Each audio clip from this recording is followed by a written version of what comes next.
Okay.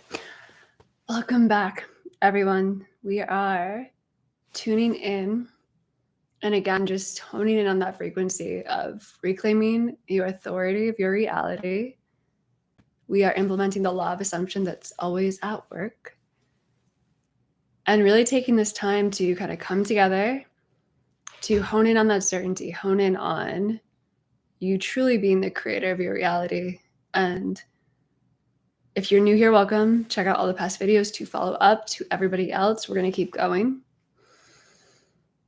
As we go into today's, workshop and today's script, the biggest thing I have been focusing on is that inner narrative, that inner conversation of certainty, and replacing all the little, tiny thoughts of kind of anxiety, of reacting to our reality, of uncertainty, of but what if, everything, all these little bits and pieces that keep us from getting and staying in our core, in our true authority, into our supreme rulership of I actually decide. Neville Goddard talks about this idea in all of his writings, but how really, and he talks about it in one of my favorites, which is the 12 Disciples, how until you learn how to befriend the qualities of the mind and take ownership and really become the master of them, they will own you. They will own you, and your outer world will continue to own you until you no longer submit to it. It submits to you. And as we continue on this journey together of reclaiming what was always yours and knowing and feeling what certainty sounds like at all times, we will keep going into the places I have found we're conditioned to, again, submit, to play by rules, society standards that no longer apply when you are deciding to be the only power in your reality. It is a complete turning of the tables and reframing of mind and how you go about your every day. And it really looks like starting your day and watching the thoughts of what's going to happen today? Is it going to happen today? Will today be a good day? Can I move forward? Can I commit to this? What action should I take? We're replacing all of those little questions that they seem so harmless. They seem so innocent, and they are in a sense, right? It's the inner child. And we're saying, okay, no more of that. I decree, I decide. I know exactly what's going to happen today because I know what I did yesterday in my mind. I know what's already mine. I know what is being reflected. I know what my reality is bringing forward to me because it has no free will. It has no choice. I know my desire is done. I know it's a promise. And now I'm just getting really comfortable in commanding that and no longer giving up my power or submitting to a reality that seemed to have all these preordained rules, these preordained, well, this is how you have to do it. Here's how you win at the game of life. Here's how you do all these things. We have to make the rule book. We have to decide. No, actually, I make the rules. I mean, a really leading edge, I guess, reality that I've just been honing in on, that I'm inviting you into now is, okay, if time comes for me, if my entire reality is just an echo, a projection of my past thoughts and assumptions, and at every moment I'm the one deciding, at all times I'm the one deciding, was there even a history? Was there anything before me? Am I really going into a world, right, where the premise was, okay, you came into this world and this thing was already happening.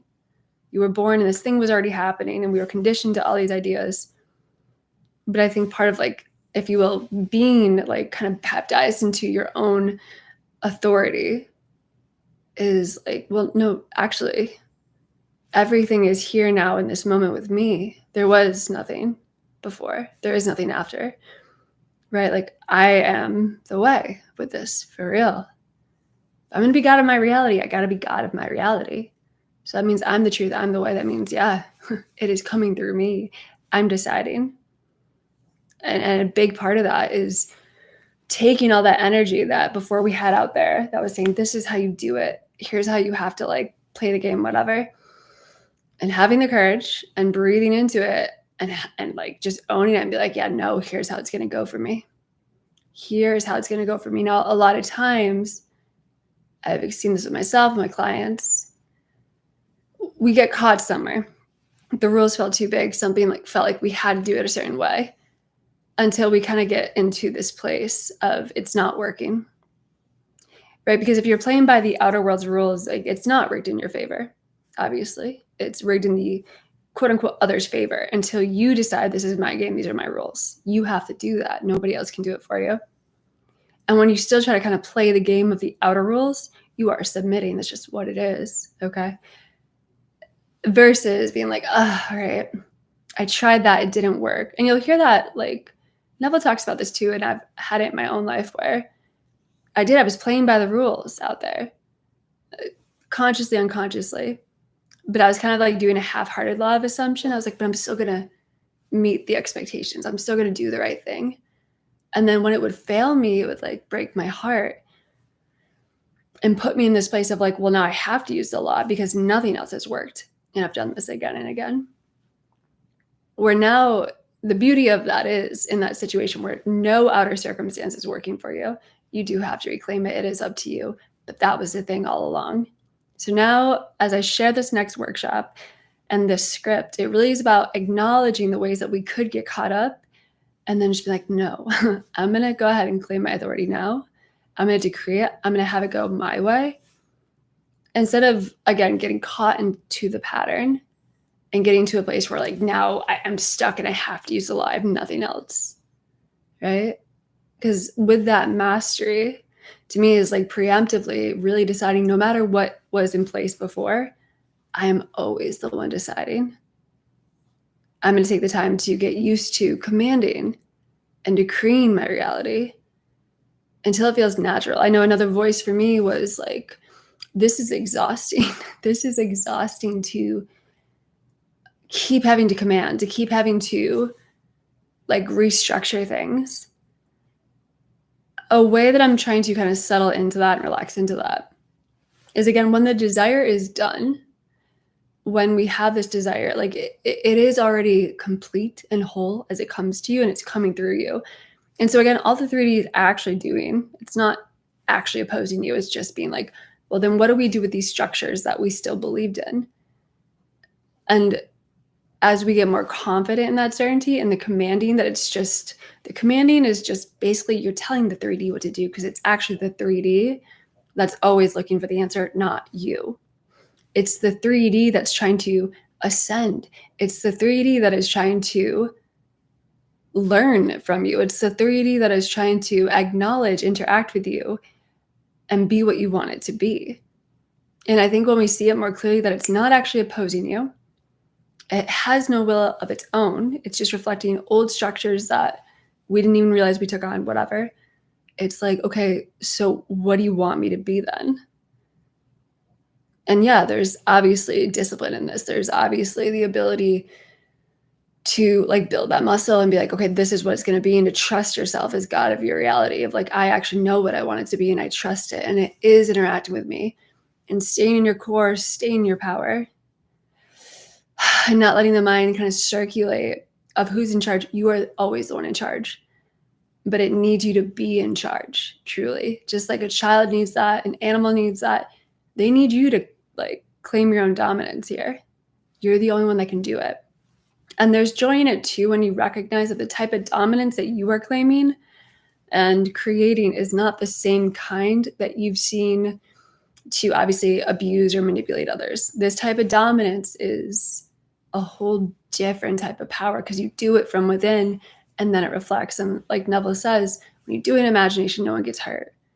And when you do it in imagination, as I've, said in throughout my just sharing of the law, if you actually look at who you're asking others to be, you are creating others to be with whatever your decrees are, whatever your demands are.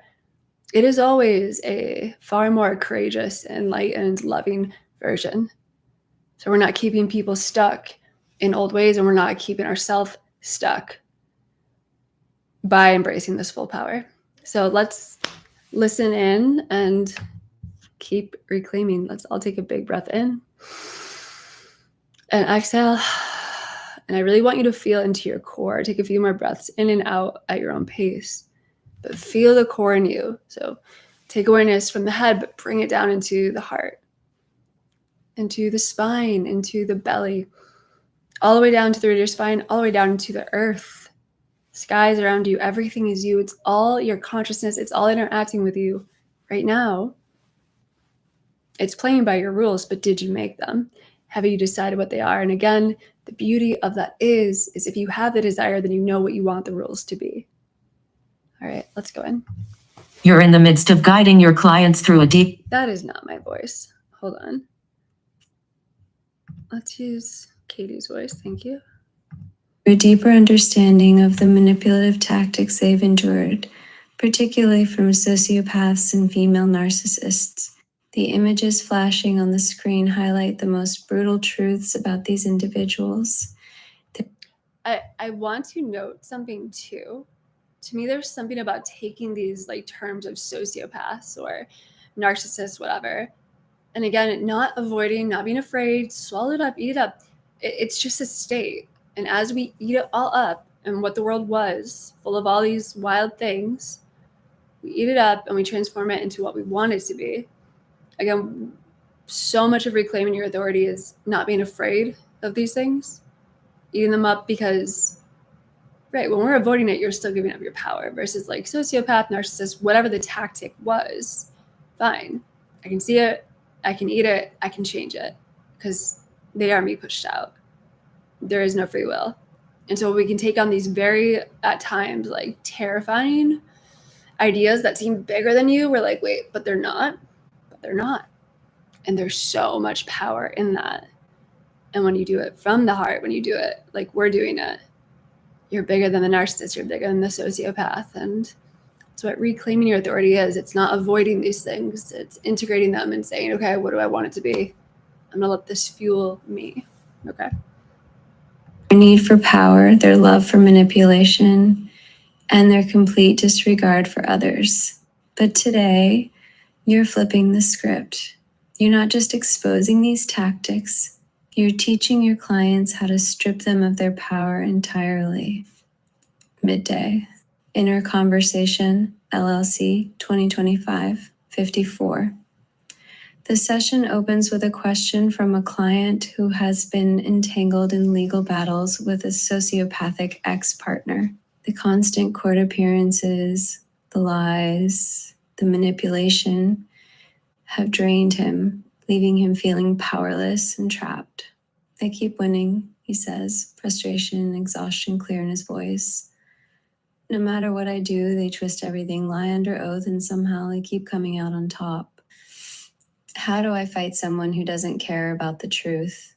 You look at him, your gaze steady and intense, knowing that the power to change this lies within him, not in the external world.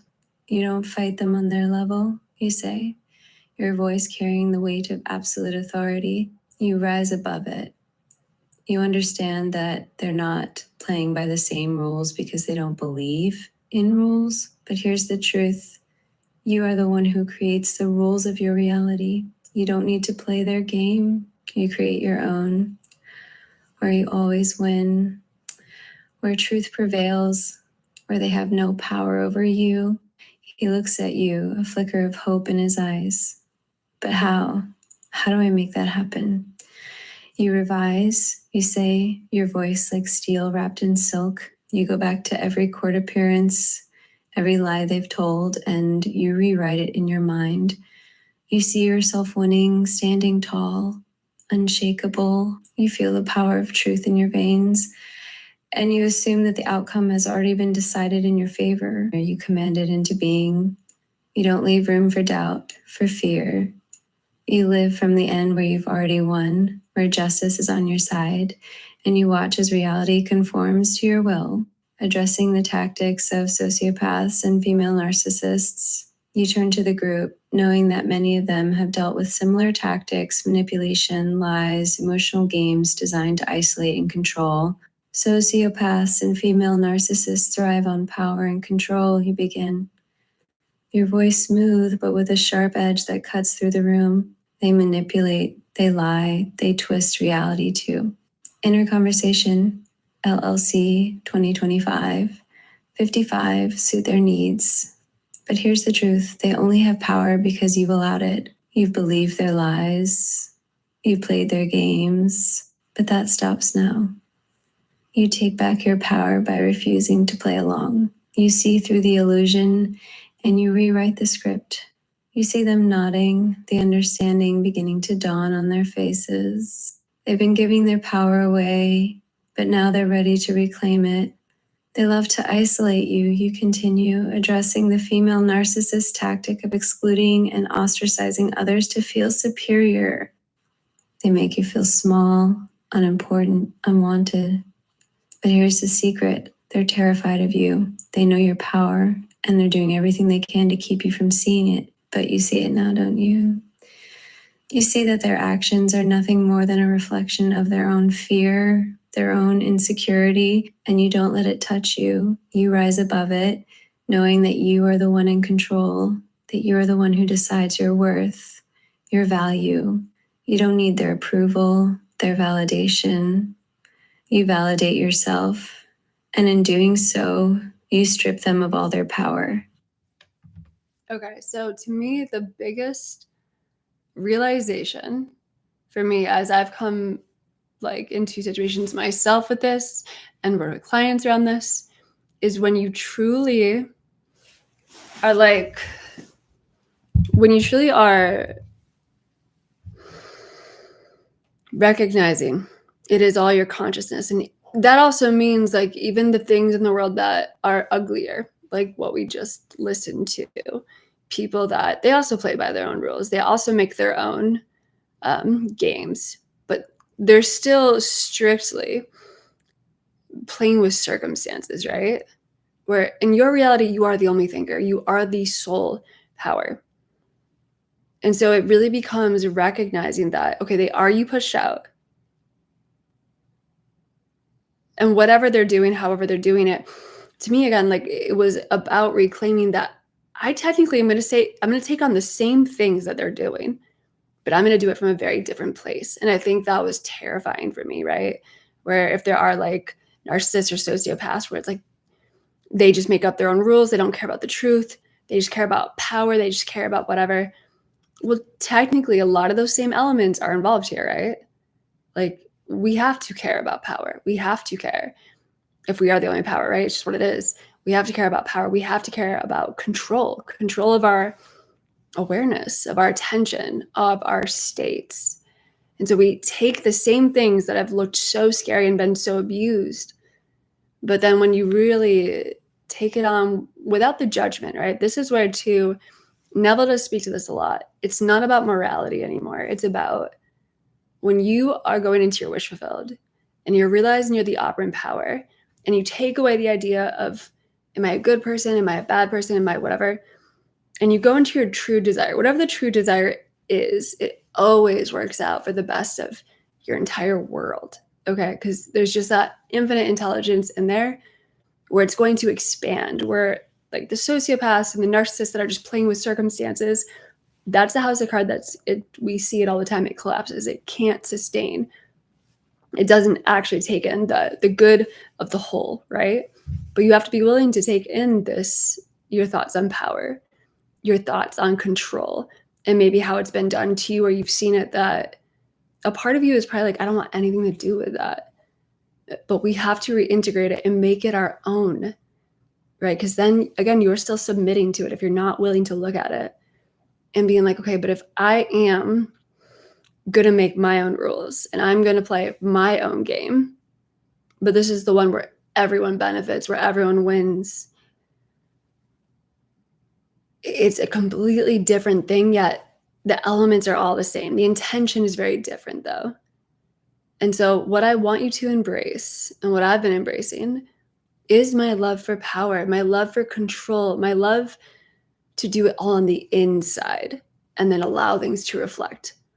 To me, the one navigating factor is where the abuse of power always is when you're just trying to control circumstances versus being the state, decreeing it, being certain of it, and then allowing it to reflect as it has to. You've held it, it has to reflect, it has to move for you. Like what you are controlling, what you are claiming power on, where you are winning in, is your wish fulfilled. It's holding your state. You're not leaving the throne, like I was mentioning in the other videos, or in the course, the Reclaiming Your Throne. You're not going to leave it. You're going to stay right there. So even when people are playing their games, people are doing the things, circumstances are showing up, you hold true. Use that same power that's been used and abused out there. You do it within. And it's a completely different experience that integrates all of this and doesn't leave anything missing. And we're not avoiding even like the uglier parts of life. We are integrating that too. Because there's power in that. There's so much power in that. So let me know in the comments your thoughts on that. Let's put it to practice. So again, these like words and ideas, narcissists, sociopaths, whatever it is, not only do you not get hooked into it, but you're also not afraid of it. You can eat it, transmute it, swallow it, and actually let all of these different ideas play into your wish fulfilled. And realize that as you come into your authority, supreme authority, right? Like when you do something like this from the heart, from the core, within your imagination, it shows the true meaning of what it always is. That was never true power, what was going on there. That was never true control, what was going on there. You're the truth. So be the truth. And the rest bends, the rest folds, the rest shows you what you really are. And now all this madness is done playing out. You ate it, you transmuted it, you became it in your way. Now your world can finally reflect you all the way. Let me know your thoughts, and I will see you tomorrow.